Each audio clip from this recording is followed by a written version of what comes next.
rain hammered against the kitchen windows like accusations I couldn't voice. 2:15 a.m., and I stood barefoot on the cold linoleum, watching my wife Barbara stumble through our front door with lipstick smudged across her cheek like a scarlet confession. She wasn't wearing the perfume I'd bought her for Christmas. "John?" Her voice carried that artificial sweetness she used when caught off guard. "What are you doing up, honey?" I held my coffee mug tighter, feeling the ceramic warm against my palms. 43 years old, 20 years in the Navy, 15 years married, and I'd never felt more like a fool. Couldn't sleep. How was girls' night with Taylor? Barbara kicked off her heels. Expensive ones I'd never seen before. Her phone buzzed against her purse, and she giggled. Actually giggled, like a teenager with her first crush. "Oh, you know Taylor. Always dramatic. We went to that new wine bar downtown." She moved toward the stairs, but I stepped into her path. "Which wine bar?" Her eyes narrowed. In the harsh kitchen light, I could see the careful makeup job was more extensive than usual, foundation covering something on her neck. "The Vineyard. Why are you interrogating me?" "Just curious about my wife's evening." "Your wife had a perfectly normal evening with her friend. Unlike some people, I don't sit around the house brooding all night." She pushed past me, her shoulder bumping mine hard enough to slosh coffee onto my shirt. I followed her upstairs, watching her fumble with her jewelry. Her hands were shaking. "Barbara." "What?" She spun around, and for a moment her mask slipped. I saw something cold and calculating in her expression. "Who were you texting in the car?" "Taylor. She wanted to make sure I got home safe." The lie came so smoothly I almost admired it. God, John, when did you become so paranoid? I wanted to tell her about the credit card statements I'd found, the charges at expensive restaurants on nights she claimed to be working late, the hotel receipts. But something held me back. Maybe the last shred of hope that I was wrong. "I'm not paranoid. I'm observant." She laughed, but it sounded brittle. "Observant? You're a security guard, John. You watch empty buildings and parking lots. Don't confuse that with being some kind of detective." The words hit like a physical blow. 20 years protecting naval installations, and she reduced it to watching parking lots. "I think we need to talk. I think you need therapy." She grabbed her phone from the nightstand. "I'm exhausted. Some of us had actual fun tonight instead of sitting around feeling sorry for ourselves." I watched her disappear into the bathroom, heard the shower start. Her phone, left on the nightstand, buzzed again. The screen lit up with a preview. "Can't wait to see you tomorrow, Eric." Eric, not Taylor. My hands were steady as I picked up the phone. Barbara had always been careless with passwords. Our anniversary, like she thought sentiment would blind me to betrayal. The messages loaded, and my world shifted on its axis. Tonight was incredible. John will never know. He's too weak to do anything, even if he found out. Can't wait until we don't have to sneak around anymore. I scrolled back through weeks of messages, photos, plans, detailed discussions of my schedule, my habits, my weaknesses. They've been laughing at me for months. The shower was still running when I heard her voice through the bathroom door, talking on another phone, one I'd never seen. "He suspects something, but he won't do anything. He never does. No, Eric, he's not dangerous. He's pathetic. Yes, tomorrow night, he'll be at work." I set her phone back exactly where I'd found it and walked downstairs to my office. In the locked filing cabinet behind my desk, I kept records from my Navy days, security protocols, investigation techniques, skills I'd hoped never to use on my own wife. But Barbara had made a crucial mistake. She'd underestimated me. I opened my laptop and began to work. Ned's auto garage smelled like motor oil and betrayal. I'd driven there at dawn, unable to stay in the house another minute, needing to talk to the one person I trusted completely. "Jesus, John, you look like hell." Ned Kowalski wiped his hands on a greasy rag, studying my face with the same intensity he'd once used to scan for enemy ships. We'd served together on the USS Portland, and he'd saved my life twice in the Persian Gulf. Now he ran the best auto shop in town and served as my unofficial therapist. "Barbara's cheating." He didn't act surprised, just nodded and poured coffee from a pot that had seen better decades. "How long you known?" "Confirmed it last night, but looking back." I took the coffee, grateful for something to do with my shaking hands. "Probably 6 months, maybe longer." "You got proof?" I pulled out my phone, showed him screenshots of the messages. Ned's expression darkened as he read. "Son of a witch. Who's Eric?" "Eric Landry. Works at TechFlow, that startup downtown." Barbara met him through her job at Morrison and Associates. I'd spent 3 hours researching him online. 34 years old, drove a Tesla, lived in a waterfront condo that cost more than I made in 2 years. He thinks I'm weak, Ned snorted. Weak? This the same John Walker who took out 3 armed pirates with a wrench and some rope? That was a long time ago. Skill don't expire, brother. He leaned against his workbench, arms crossed. What you want to do about it? That was the question I'd been avoiding. The old John Walker, the Navy John, would have handled this with swift, decisive action. But civilian life had made me soft, cautious. I'd spent 15 years trying to be the husband Barbara wanted instead of the man I actually was. I want them to pay. We talking legal pay or... He raised an eyebrow. Legal, mostly. I managed a grim smile. But I want them to lose everything. Their relationship, their reputations, their sense of security. I want them to understand what it feels like to be betrayed by someone you trust. Ned grinned. Now you're talking. What do you need? We spent the next 2 hours planning. Ned had connections throughout the town. Mechanics see everything, hear all the gossip. He knew which bartenders would talk, which neighbors paid attention, which social media accounts mattered. First thing, he said, pulling out a small GPS tracker. We need to know where she really goes. This'll stick to her car. Battery lasts 6 months. Is that legal? It's your car too, ain't it? Joint property. He handed me the device. Besides, we ain't planning to hurt nobody, just gathering information. My phone buzzed. Barbara. Working late tonight, don't wait up. I showed the message to Ned. Perfect. We install this tonight, start mapping her real schedule. He grabbed another device from his toolbox. And this little beauty will clone her phone. Every call, every text, every photo gets copied to a secure server. Where did you learn this stuff? You think I just fix cars? Half my customers are private investigators and divorce attorneys. You pick things up. He clapped me on the shoulder. Your wife made a mistake, John. She declared war on a man trained to fight wars. This ain't gonna end well for her. That evening, I sat in my car across from the TechFlow building, watching Barbara's Honda in the parking lot. At 7:30, Eric Landry emerged from the glass doors. Tall, well-dressed, walking with the confidence of a man who'd never faced real consequences. He got into his Tesla and drove to the Harbor View condos. Barbara followed 10 minutes later. I took photos of her entering his building, time-stamped and geotagged. Then I drove home and waited. She returned at midnight, reeking of his cologne, humming softly to herself. I pretended to be asleep as she slipped into bed beside me.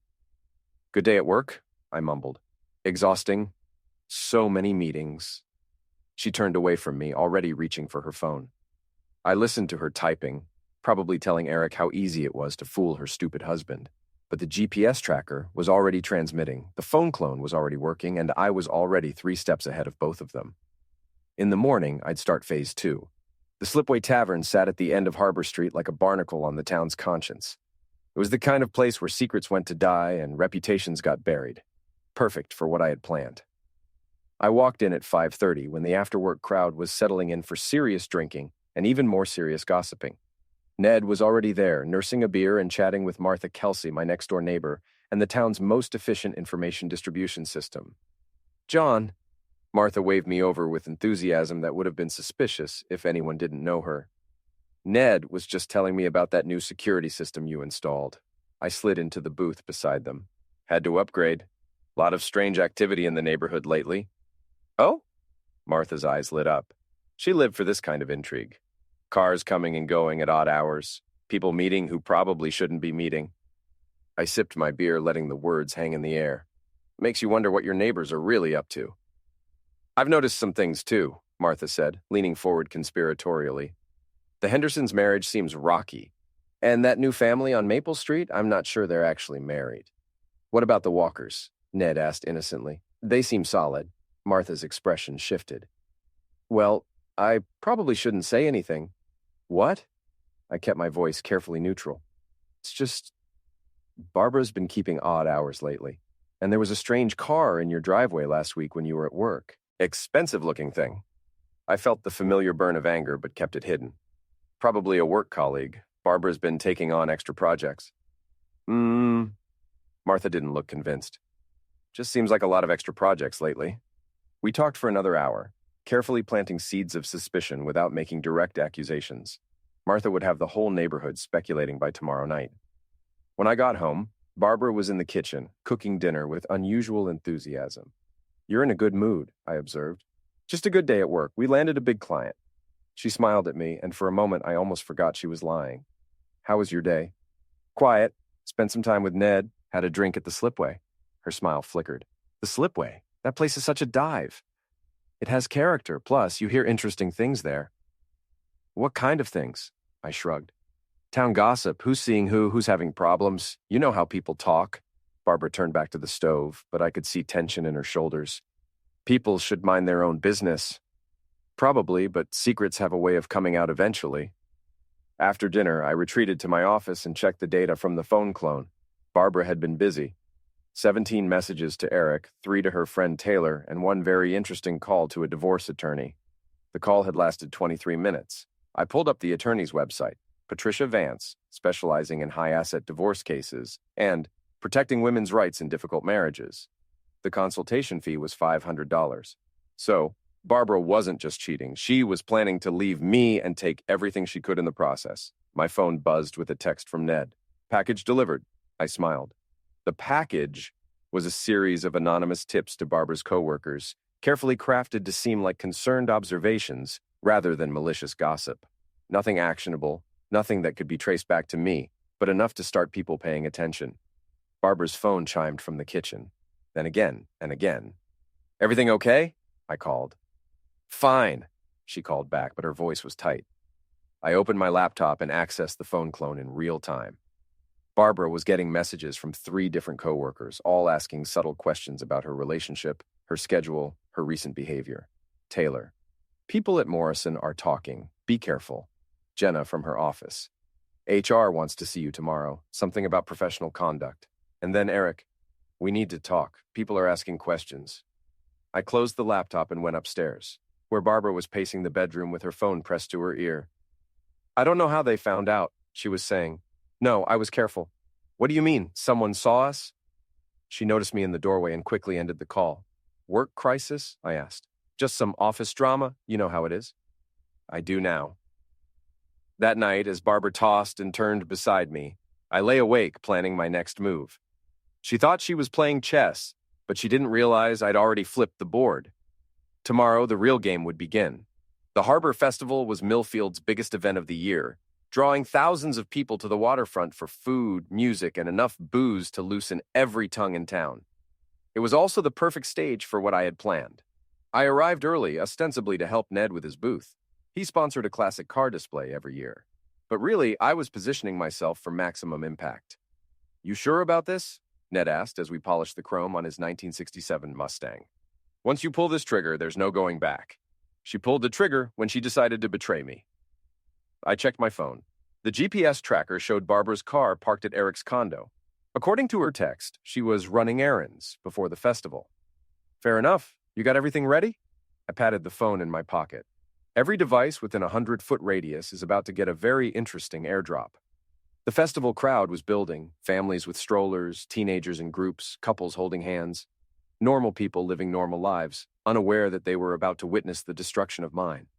Barbara and Eric arrived at 2 o'clock, making a show of arriving separately, but meeting by chance at the beer garden. They thought they were being subtle. I watched from across the midway as they found a table, as Eric bought drinks, as Barbara laughed at something he said. She was wearing a new dress, something short and red that I'd never seen before. Probably bought it with money from our joint account. Taylor joined them, along with Jenna from Barbara's office and 2 other women I recognized from various company parties. They looked like a group of friends having innocent fun. Time to change that. I pulled out my phone and selected the video file I'd prepared, a carefully edited compilation of Barbara and Eric's text messages, set to cheerful background music. Nothing explicit, nothing that would get me arrested, but damning enough to destroy their reputations. The airdrop function showed dozens of nearby devices. I selected all of them and hit send. Within 30 seconds, phones started buzzing throughout the crowd. I watched faces change as people opened the mysterious file, saw the screenshots, read the messages. "Oh my God," someone said loudly. "Is this real?" "That's Barbara Walker," another voice called out. "She's sitting right over there." The ripple effect was beautiful to watch. Person after person opened the file, gasped, and immediately started sharing it with friends. Within 5 minutes, half the festival had seen it. Barbara's table fell silent as people began staring. I saw Jenna check her phone, go pale, and show the screen to the others. Taylor grabbed Barbara's arm, whispering urgently. Eric looked around confused until someone at the next table held up their phone and showed him the display. His face went white. That's when I made my move. I walked across the midway with deliberate calm, weaving through the crowd that was now openly pointing and whispering. Barbara saw me coming and stood up, her face a mask of panic and fury. "John," she started, "I can explain." "No need." I stopped directly in front of their table, speaking loud enough for everyone nearby to hear. "I think the explanation is pretty clear." Eric stood up too, trying to look defiant. "This is maltreatment, Walker. We could call the police." I smiled. "Please do. I'm sure they'd love to see the rest of the evidence I've collected." "What evidence?" Barbara demanded. "Hotel receipts, credit card statements, photos of you entering his apartment. Oh, and the recording of you planning to frame me as an abusive husband to improve your divorce settlement." The crowd around us had grown larger. People were holding up phones, recording everything. This was going to be all over social media within the hour. "You're insane," Eric said, but his voice shook. "Am I?" I pulled out my phone and played an audio clip. Barbara's voice, crystal clear. "He's too weak to do anything even if he found out." The crowd murmured. Someone laughed. "Well," I said, looking directly at Eric, "I guess we'll find out how weak I really am." Eric took a step toward me, fists clenched. "You son of a—" I didn't let him finish. 20 years of Navy training kicked in, and I moved faster than he could react. Not a punch. I wasn't stupid enough to throw the first punch in front of witnesses. Instead, I grabbed his wrist, twisted, and applied just enough pressure to drop him to his knees. "Careful," I said quietly so only he could hear. "You're embarrassing yourself." I released him and stepped back. Eric scrambled to his feet, face red with humiliation, but he didn't try to attack again. "This isn't over!" Barbara hissed. "You're right," I agreed. "It's just getting started." I walked away through the crowd, leaving them there with their shame on display and hundreds of witnesses to their humiliation. Behind me, I could hear Barbara crying and Eric cursing. My phone was already buzzing with messages. The video had gone viral locally, shared, reshared, and commented on by half the town. Phase 3 was complete. Time for Phase 4. Barbara came home at midnight, drunk and furious. I was waiting in the living room reading a book like nothing had happened. "You fool!" she snarled, swaying in the doorway. "You destroyed me today." "I didn't destroy anything. I just revealed what was already there." She threw her purse across the room, contents scattering. 20 years of marriage, and this is how you handle a problem? Public humiliation? How did you handle it? Secret meetings, lies, planning to take everything I own? I closed my book and looked at her. "You declared war, Barbara. Don't be surprised when I fight back. It wasn't supposed to be like this." "What was it supposed to be like? You divorce me, take half my assets, and ride off into the sunset with your boy toy? Did you think I'd just accept it?" She slumped into a chair, makeup smeared, looking older than her 38 years. "Eric says we should call the police. File maltreatment charges. Eric's an idiot. Everything I did was legal." I leaned forward. "But if you want to involve the police, let's talk about fraud. You used our joint credit cards for your affair. That's a felony." Her face went pale. "You can't prove that." I pulled out a folder from the side table. "Hotel charges on dates when you claimed to be working late. Restaurant bills for 2 people when you said you were alone. Lingerie purchases from Victoria's Secret, none of which I ever saw." I spread the papers across the coffee table. "Want me to keep going?" Barbara stared at the evidence, and I saw the exact moment she realized how thoroughly I'd outmaneuvered her. "What do you want?" she whispered. "Justice." My phone rang. Ned's name on the caller ID. "You need to see the news," he said without preamble. I turned on the television and flipped to the local station. The anchor was talking about a social media controversy that erupted at today's Harbor Festival, and then they showed footage, shaky cell phone video of my confrontation with Eric and Barbara, but that wasn't the worst part. The worst part was the interview they'd conducted with Eric afterward. "This is clearly a case of domestic misuse," he was saying, standing outside the police station with Barbara beside him. "John Walker has been stalking and maltreating my girlfriend for weeks. We're filing for a restraining order." Girlfriend. He'd called Barbara his girlfriend on television. "The man is dangerous," Barbara added, dabbing at her eyes with a tissue. I'm afraid for my safety. I turned off the TV and looked at my wife, soon-to-be ex-wife, who was watching my reaction with satisfaction. Clever, I admitted. Play the sufferer, make me the villain. Eric's idea? Mine, actually. Eric wanted to just disappear, maybe move to another city, but I convinced him we needed to fight back. She smiled, and it was the coldest expression I'd ever seen. You're not the only one who can play games, John. No, I agreed, but I'm better at it. The next morning, Detective Ray Morrow knocked on my door. I'd been expecting him. John, we need to talk. I invited him in, offered coffee, played the role of confused, cooperative citizen. Ray and I had known each other for years. His daughter went to school with my nephew, and I'd done some security work for his brother's business. Barbara filed a complaint, he said, settling into my kitchen chair. Says you've been stalking her, maltreating her boyfriend, making threats. That's interesting.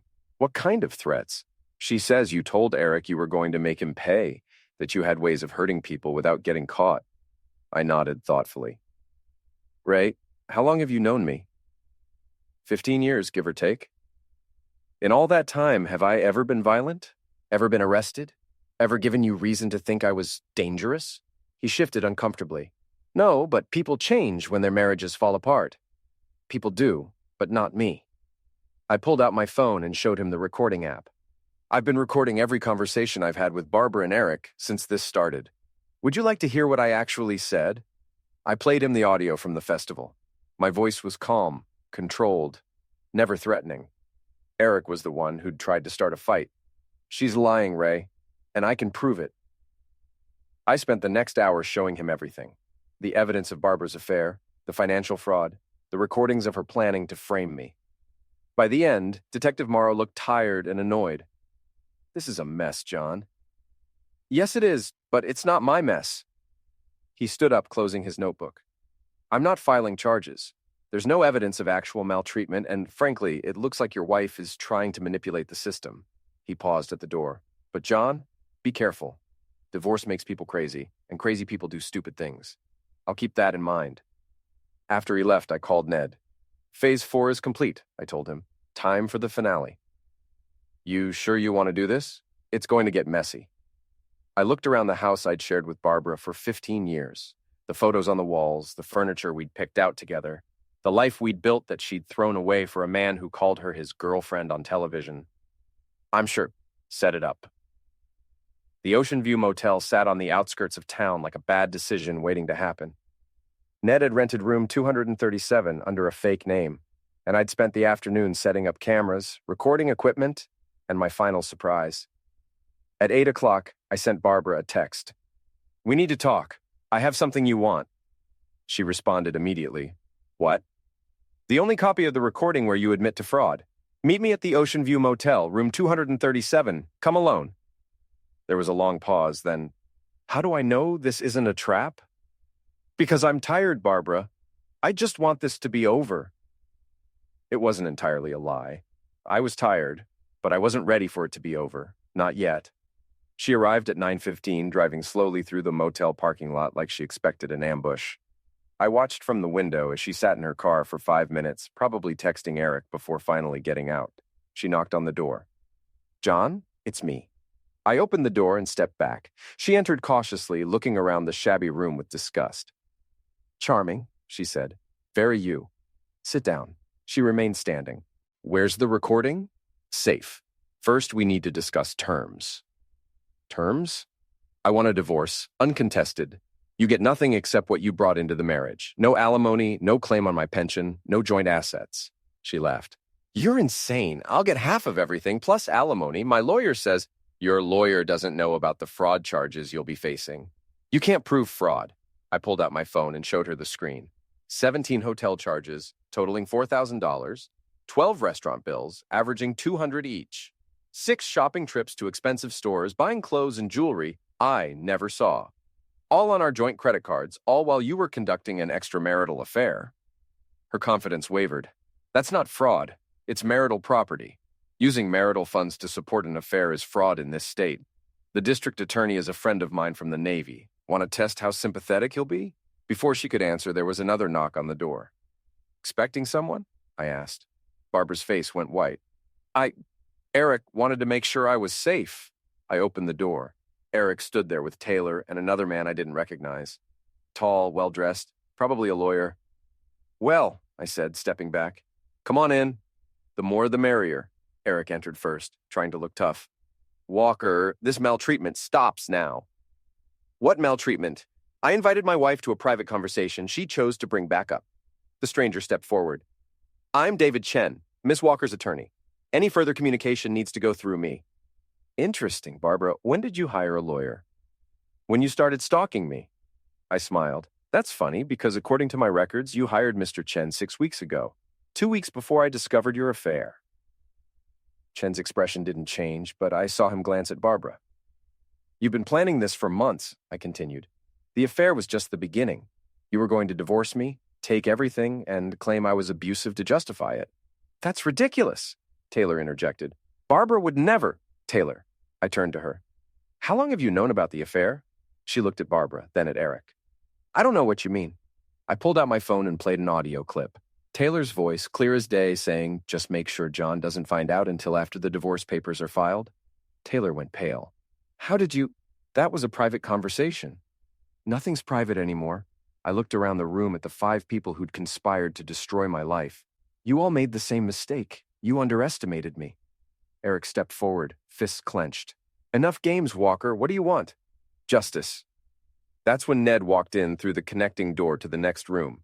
Behind him came Martha Kelsey, Detective Morrow, and a woman with a camera I recognized as a reporter from the local newspaper. What the hell is this? Eric demanded. This, I said, is the end of your story. I walked to the dresser and picked up a thick folder. Ladies and gentlemen, I present the complete record of a conspiracy to commit fraud, perjury, and extortion. I opened the folder and began reading. Text message from Barbara Walker to Eric Landry, dated 3 weeks ago. John will never see it coming. By the time he realizes what's happening, we'll have everything. Barbara lunged toward me, but Ned stepped between us. Email from Taylor Morrison to Barbara Walker. I found a private investigator who specializes in building misuse cases. He can create evidence that will hold up in court. That's illegal, Chen protested. Yes, it is. I turned to Detective Morrow. Conspiracy to file false police reports, attempted fraud, perjury. How many felonies is that, Ray? Before he could answer, Eric made his move. He rushed me, swinging wildly, but I was ready. 20 years of Navy training kicked in, and I sidestepped, grabbed his arm, and used his momentum to send him crashing into the wall. He bounced off and came at me again, this time with a lamp from the nightstand. I caught his wrist, twisted, and the lamp went flying. Then I drove my knee into his stomach and watched him fold like a bad poker hand. Eric, Barbara screamed. He's fine, I said, standing over him as he gasped for breath. Just winded. The reporter was getting everything on camera. This would be front-page news tomorrow. John, Barbara said, her voice breaking. Please, we can work this out. No, we can't. I looked at her, this woman I'd loved for 15 years, who'd thrown it all away for a man now curled up on a motel room floor. You made your choice, Barbara. Now live with the consequences. I turned to Detective Morrow. I'm filing charges, all of them. Fraud, conspiracy, perjury, attack. Eric just attacked me in front of witnesses. John, wait, Taylor started. Taylor, you helped plan this. You're an accessory. I smiled at her. Hope it was worth it. The next hour was chaos. Police arriving, statements being taken, arrests being made. Barbara crying, Eric threatening lawsuits, Taylor claiming she was just trying to help a friend. But it was over. Finally over. As they led Barbara away in handcuffs, she looked back at me one last time. I loved you, she said. No, I replied. You loved what I could give you. There's a difference. # epilogue. Justice served. 6 months later, I sat on the deck of my new apartment, reading the newspaper and drinking coffee that tasted like victory. The headline read, Local Woman Sentenced in Fraud Case. Barbara had pled guilty to avoid a trial, receiving 2 years probation and full restitution. Eric got 6 months in jail for attack and conspiracy. Taylor lost her job and was facing her own fraud charges. Their reputations were destroyed. Their relationship had imploded under the pressure. Turns out Eric wasn't so devoted when facing actual consequences. Barbara was working as a clerk at a discount store, living in a studio apartment across town. My phone rang. Ned, you see the paper? Just finished reading it. Feel good? I considered the question. Did it feel good? Barbara had lost everything, her job, her friends, her future. Eric was in jail. Taylor was facing bankruptcy. It feels like justice, I said finally. Good enough.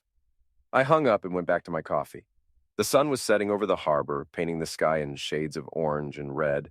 Somewhere across town, my ex-wife was probably getting ready for another shift at her minimum wage job, wondering how her perfect plan had gone so wrong. She'd called me weak, said I'd never fight back. She'd been wrong about a lot of things, but that was the biggest mistake of all. I finished my coffee and went inside. Tomorrow was a new day, and I had a new life to build. A life without lies, without betrayal, without people who thought they could use me and throw me away. Barbara had wanted to destroy me, but she'd done something else instead. She'd set me free.